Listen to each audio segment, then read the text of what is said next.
ఓం మాతాపితృభ్యాం నమః సర్వేభ్యో మహాజనేభ్యో నమః. South India సర్వాధికారి యూట్యూబ్ ఛానల్కి స్వాగతం, సుస్వాగతం. ఇప్పుడు మనం వచ్చేసి మహాదేవి నవరాత్రుల గురించి తెలుసుకుంటున్నాము. ఈ మహాదేవి నవరాత్రులు ఏ రోజున ఏ అమ్మవారిని పూజించాలనే విషయాల గురించి ఇప్పటి వరకు మనం 7 రోజుల గురించి తెలుసుకున్నాము. ఇప్పుడు వచ్చేసి 8వ రోజు గురించి గురువుగారి మాటల్లో ఏ అమ్మవారిని పూజించాలి, ఎప్పుడు చేసుకోవాలనే విషయాల గురించి తెలుసుకుందాము. గురువుగారు నమస్కారం అండి. అందరికీ శుభాశీస్సులండి. మనం దేవీ నవరాత్రుల్లో ప్రతిరోజు ఎవరిని పూజించాలి, ఎలా ఆరాధించాలి అన్నీ కూడా మనం చెప్పుకుంటూనే వస్తున్నాము.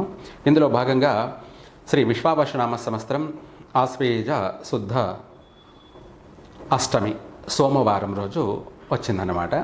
అష్టమి తిథి అంటే అష్టమి తిథిలో వచ్చేటప్పటికి 2 రోజులు వస్తున్నాయి అన్నమాట. అందుకనేసి మనము ఇవన్నీ కూడా మారాల్సింది వచ్చింది. అయితే ఇందులో ప్రధానంగా అందరికీ తెలిసిన విషయం ఏంటంటే మూలా నక్షత్రం రోజున సరస్వతీదేవిని పూజించడం అనేది. అందుకనేసి అందులో భాగంగా వారం కూడా సోమవారము, అలాగే మూలా నక్షత్రము, తిథి ఒకటి, ఇక్కడ అష్టమి తిథి. అయితే ఈ అష్టమి తిథి రోజున మనం ఏ అమ్మవారిని పూజించినా కూడాను అంతా కూడా అమ్మవారికి. అయితే నక్షత్రం ఒకటి మనకు మూలా నక్షత్రం అనేది ప్రామాణికంగా ఉంది కాబట్టి ఇప్పటి నుంచో కూడా అది మనము ఆచరిస్తున్నాం కాబట్టి అందులో భాగంగా ఈ యొక్క సోమవారం రోజు మనము సరస్వతీదేవిని పూజించడము, ఆరాధించడము చేయడం ఎంతో మనకు అన్ని విధాలకు కూడా ఉపయోగము, సర్వ విధాలకు కూడా శుభప్రదము. ఎందుకంటే ముందుగా బిడ్డ పుట్టిన తర్వాత ఆ బిడ్డకి మనము అన్నప్రాసన చేయడము, స్నానం చేయించడము, అన్నప్రాసన చేయడము, ఆ తర్వాత వస్త్ర అలంకరణలు చేయడము, అవి తర్వాత మళ్ళీ నామకరణాలు చేయడము, ఇవైన తర్వాత విద్యాభ్యాసం చేయడము.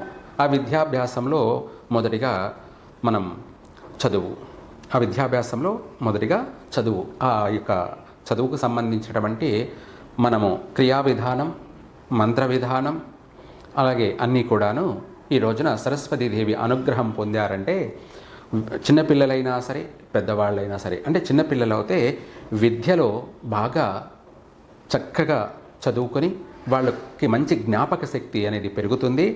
అలాగే వాళ్ళకు వాక్ శుద్ధి పెరుగుతుంది. అంటే వాక్ అంటే నాలిక పైన సరస్వతీదేవి ఆసీనమై ఉంటుంది కాబట్టి మన యొక్క వాక్కు అనేది మనకు ఎంతో జ్ఞానాన్ని కలగచేస్తూ ఉంటుంది. ఆ జ్ఞానం అనేది మనకు ఎప్పటికీ కూడా మర్చిపోకుండా చదివింది గుర్తు పెట్టుకొని చక్కగా మనము ఆ చదివిన చదువుని లాస్ట్లో రాసి మంచి మార్కులు సంపాదించుకొని మనము మంచి ఉన్నత విద్యలో రాణించడము, ఆ తదుపరి ఆ ఉన్నత విద్యలో రాణించిన తర్వాత దానికి తగినటువంటి ఉన్నత ఉద్యోగ ప్రాప్తి రెండూ కూడాను కలగడం కోసం. అంటే మనం ఏ యొక్క విద్య కోసం, ఏ యొక్క ఉద్యోగం కోసం ప్రయత్నం, అంటే ఏ పని కోసం అయితే మనము ప్రయత్నం చేశామో ఆ ప్రయత్నం అనేది సఫలమవుతుంది సంపూర్ణంగా. అందుకనేసి ఈ రోజున అమ్మవారిని తెల్ల పూలతోటి, అనేక తెల్ల పూలతోటి ఆరాధించాలి సరస్వతీదేవిని.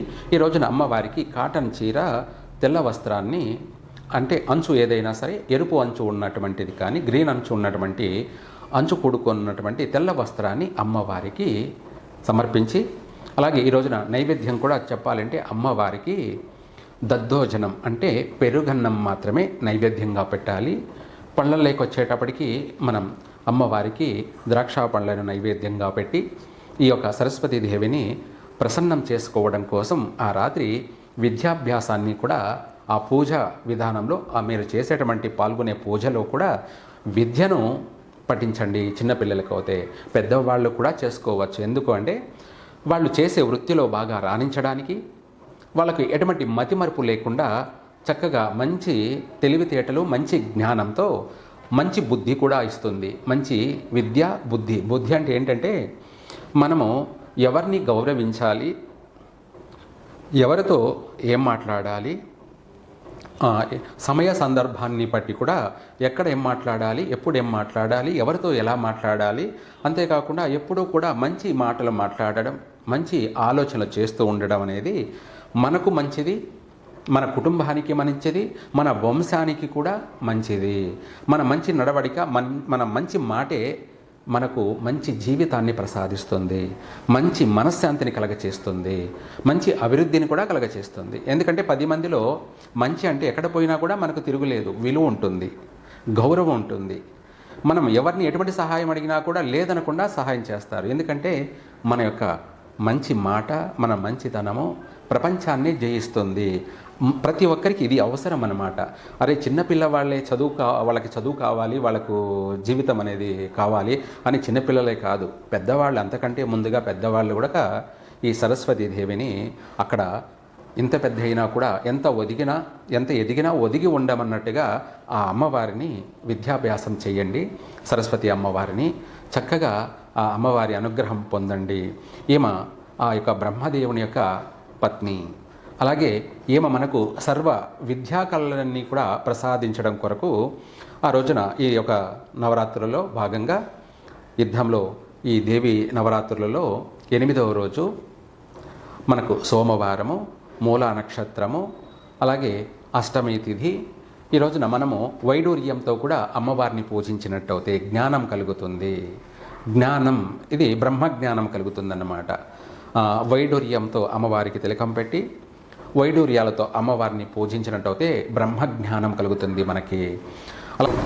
అలాగే మనకు సరస్వతి యొక్క మాత ఆమె అనుగ్రహం కోసం మహామంత్రాన్ని, అంటే సర్వకళలు సర్వ విద్యలు నేర్చుకోవడం కూడా, అంటే నేను ఒక సబ్జెక్టే నాకు వచ్చండి అన్నట్టుగా లేకుండా అన్ని సబ్జెక్టులు అనేక వృత్తులు అంటే నేను ఎలక్ట్రికల్ ఇంజనీరే చేయగలను, డాక్టర్ రాదు అంటే బైపీసీ రాదు, ఫార్మసీ రాదు, లేదా ఇట్లా అనేది లేకుండా ఏ రంగంలోనైనా కూడా రాణించడానికి ఈ మంత్రం చాలా ఉపయోగపడుతుంది. ఈ మంత్రాన్ని పఠించండి. ఓం ఐం హ్రీం శ్రీం టీనా వీణ విద్యా హంసః అహ మహా సప్తదశ కళాతీత మహానిత్య శ్రియాయ నమః మహాపాదుకం పూత నమః. ఈ యొక్క మంత్రాన్ని పఠించండి. సరస్వతి అనుగ్రహం సంపూర్ణంగా కలుగుతుంది. మీరు అన్య విధుల్లో కూడా అనేక రంగాలలో కూడా రాణించగలుగుతారు. ఇది చిన్న పిల్లలకే కాదు, పెద్దవాళ్ళకు కూడా అవసరం. అంటే వాళ్ళు ప్రయత్నం చేసే విద్యల్లో కానీ ఉద్యోగాల్లో కానీ ప్రతి రంగాలలో కూడా రాణించడానికి అన్ని విధాల అనేక రంగాలలో కూడా వాళ్ళకు తిరుగు లేకుండా అభివృద్ధి చెందగలుగుతారు. వాళ్ళు ఎప్పుడైతే అభివృద్ధి చెందగలుగుతూ ఉంటారో అప్పుడు ఆర్థికంగా కూడా బాగుంటారు. మనకు విద్యే మన యొక్క వాక్కు శుద్ధే మనకు రక్షణ, శ్రీరామ రక్ష అంటారు కదా, అట్లాగా మనం మాట్లాడే మాట ఎక్కడ పోయినా తిరుగులేదు, అన్నం పెడుతుంది. అలాగే మనం ప్రయోగించే అంటే మనం నడుచుకునే విధానం, మనం చేసే క్రియా విధానం కూడాను మనకి ఉన్నత స్థానానికి తీసుకువెళుతూ ఉంటుంది. అంటే ఎక్కడ ఉన్న వాళ్ళు అక్కడే కాకుండా వాళ్ళు ఇంకా పై స్థాయికి వెదుగుతూ మంచి ఉన్నత స్థాయికి చేరుకుంటారు. అనేక రంగాలలో రాణించగలుగుతారు. ఈ యొక్క మంత్రం మరొకసారి కూడా తెలియచేస్తాను.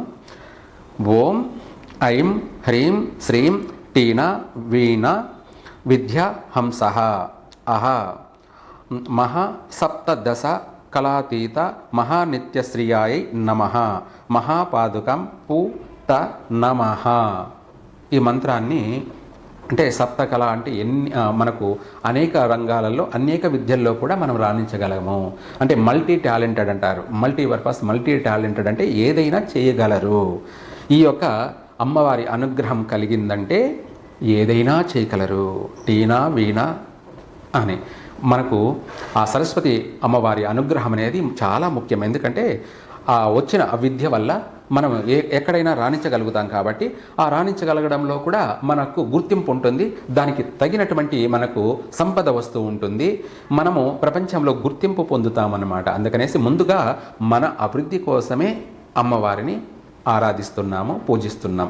అమ్మవారిని ఆరాధించి పూజించి అమ్మవారి అనుగ్రహం పొంది అందరూ కూడా అన్ని రంగాలలో బాగా నెంబర్ 1గా రాణించండి, స్థిరపడండి, బాగుపడండి. ఇది అమ్మవారి అనుగ్రహం మీకు కలుగుతుంది. నవరాత్రుల్లో ఇది 8వ రోజు అష్టమి రాత్రి.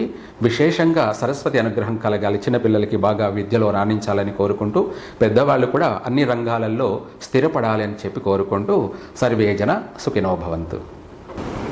విన్నారు కదండి. ఈ 8వ రోజున శ్రీ సరస్వతి దేవి అమ్మవారిని పూజించుకోవాలనే విషయాల గురించి గురుగారి మాటలో తెలుసుకున్నారు కదా. అలానే ఈ మిగతా రోజులు అంటే మిగతా 2 రోజులు ఆ తర్వాత విజయదశమి రోజు గురించి కూడా అన్ని విషయాల గురించి కూడా గురుగారి మాటల్లో తెలుసుకుందాము. దానికోసం మీరు అందరూ ముందుగానే లైక్ చేయండి, షేర్ చేయండి, సబ్స్క్రైబ్ చేసుకోండి. అలానే చాలామంది వీడియోస్ చూస్తున్నారు. చూసిన వాళ్ళు కూడా వాళ్ళ ఫ్రెండ్స్కి కానీ వాళ్ళ ఫ్యామిలీస్కి కానీ షేర్ చేయండి. షేర్ చేయడం వల్ల వాళ్ళకు కూడా తెలుస్తుంది ఏ రోజున ఏ అమ్మవారిని పూజించాలి, ఆ అమ్మవారి విశిష్టతల గురించి ఆ రోజు చేసుకోవడం వల్ల వాళ్ళకి ఎటువంటి లాభాలు ఎలా ఉంటుందనే విషయాల గురించి గురుగారి మాటలో తెలుసుకుంటున్నాము.